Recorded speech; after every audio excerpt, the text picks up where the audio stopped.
Islam Makhachev pasó años cargando una sombra enorme, la de Khabib Nurmagomedov. Pero hay peleadores que se quedan atrapados en la comparación, y hay otros que convierten esa sombra en camino. Hoy Islam ya no es solo el sucesor de Khabib, hoy es el hombre que tomó esa escuela, dominó el peso ligero, subió a peso welter y empezó a construir una leyenda con su propio nombre.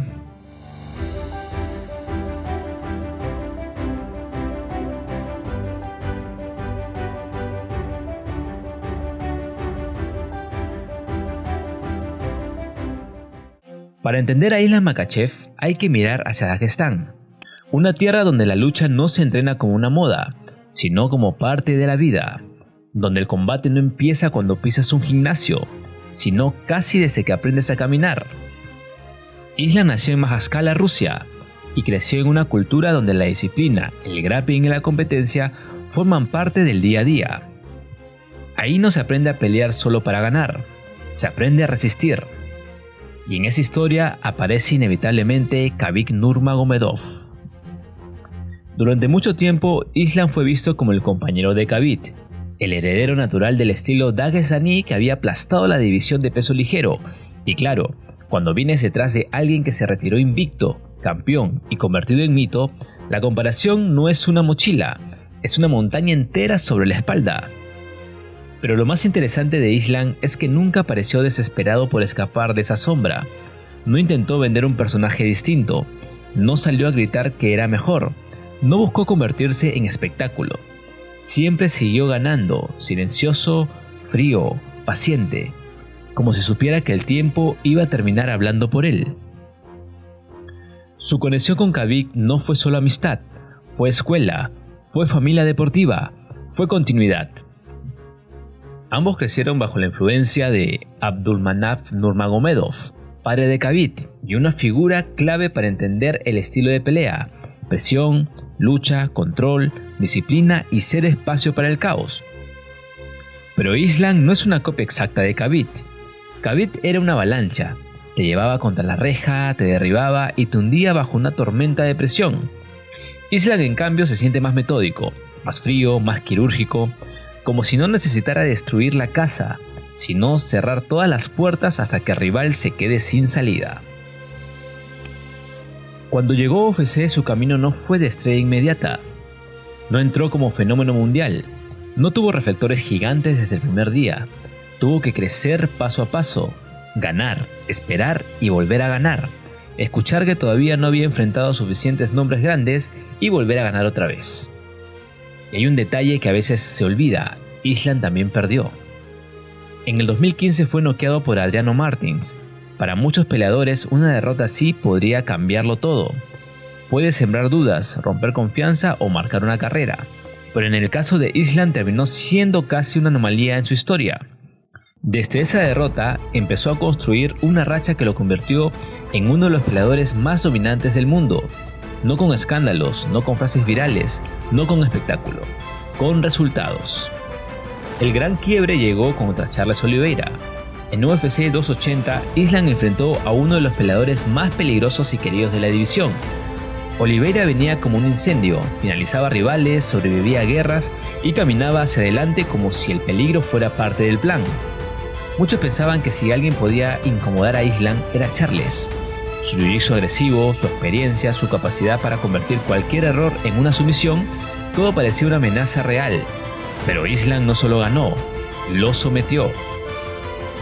Esa noche dejó de ser únicamente el protegido de Khabib y se convirtió en campeón de peso ligero de UFC, y la imagen fue poderosa. Khabib a su lado, el cinturón en la cintura de Islam y una sensación clara de relevo. Pero también de independencia, porque Khabib ya había escrito su historia, ahora empezaba la de Makhachev. Después vinieron las defensas, y ahí su legado empezó a tomar otro peso. Contra Alexander Volkanovski, Islam tuvo que demostrar algo más que dominio. Volk subió desde peso pluma, sí, pero llegó como uno de los mejores libra por libra del mundo. Inteligente, rápido, fuerte mentalmente y con una capacidad brutal para ajustar durante la pelea. Y esa noche Islam no caminó sobre su rival. tuvo que sufrir momentos incómodos, tuvo que ajustar, tuvo que responder ante una presión real, y eso también construye leyenda. Porque los grandes no solo se miden cuando todo sale perfecto, también se miden cuando el plan se complica. Luego llegó la revancha contra Volkanovski, y esta vez Island fue contundente. Una patada en la cabeza, golpes de cierre y una victoria que apagó muchas dudas. No era solo lucha, no era solo control. Island también podía finalizar de pie, también podía hacer pagar un segundo de descuido. Después vino Dustin Poirier, otra prueba distinta. Un veterano durísimo, con manos pesadas, experiencia de sobra y un corazón de guerra. Poirier no llegó a regalar nada, resistió, defendió, encontró momentos buenos y obligó a Island a trabajar más de lo que muchos esperaban. Pero Makhachev volvió a encontrar el camino. Lo sometió y defendió su cinturón, demostrando que su estilo puede parecer tranquilo, pero debajo de esa calma hay una presión que va cobrando intereses, hasta dejar al rival sin opciones.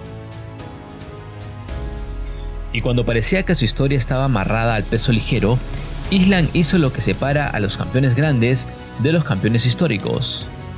Subió de división. El salto a welter no era cualquier cosa. Una cosa es dominar en ligeros, donde ya conoces los cuerpos, la distancia, el desgaste y el ritmo de la categoría. Otra cosa muy distinta es subir a 170 libras, enfrentar rivales más grandes, más fuertes y probar si tu juego sigue funcionando cuando el margen físico cambia. Y ante Jack Della Maddalena, Island volvió a demostrar que su dominio no era solo cuestión de categoría. Lo venció por decisión unánime y se convirtió en campeón de peso welter. Ya no era solo el rey del peso ligero, ahora era doble campeón de UFC. Y ahí la conversación cambió por completo, porque durante años la pregunta fue: ¿Island podrá estar a la altura de Khabib? Pero ahora la pregunta es otra: ¿hasta dónde puede llegar el legado de Islam Makhachev? Porque ya no hablamos solo de un campeón dominante, hablamos de un peleador que tomó una división, la controló, la limpió de nombres enormes y luego se atrevió a subir para conquistar otra. Charles Oliveira, Alexander Volkanovski, Dustin Poirier, Jack Della Maddalena, nombres que pesan, nombres que explican por qué Island ya no puede ser visto únicamente como el heredero de una escuela. Ahora él también es escuela. Y lo más interesante es que su historia todavía no se siente cerrada. Ahora viene Ian Machado Garry, un rival invicto durante gran parte de su carrera. Largo, técnico, confiado y con hambre de convertirse en una nueva cara del peso welter. Garry no representa solo una defensa más, representa una prueba distinta: juventud, distancia, striking, movilidad y la ambición de tumbar a un campeón que parece inevitable. Tal vez cuando veas este video, Island ya haya defendido su cinturón welter. Tal vez Ian Garry haya encontrado la forma de romper el sistema. O tal vez Makhachev haya vuelto a hacer lo que siempre hace: entrar en silencio, controlar el caos y salir con la mano levantada. Pero pase lo que pase, hay algo que ya no se puede negar. Islam Makhachev dejó de caminar bajo la sombra de Khabib, porque Khabib fue la montaña, Island fue el camino que siguió subiendo. Y hoy, con 2 cinturones, defensas, rivales de élite y una conquista en peso welter, Makhachev ya no está intentando demostrar que pertenece a la historia de la UFC. Está empezando a escribir una parte propia dentro de ella.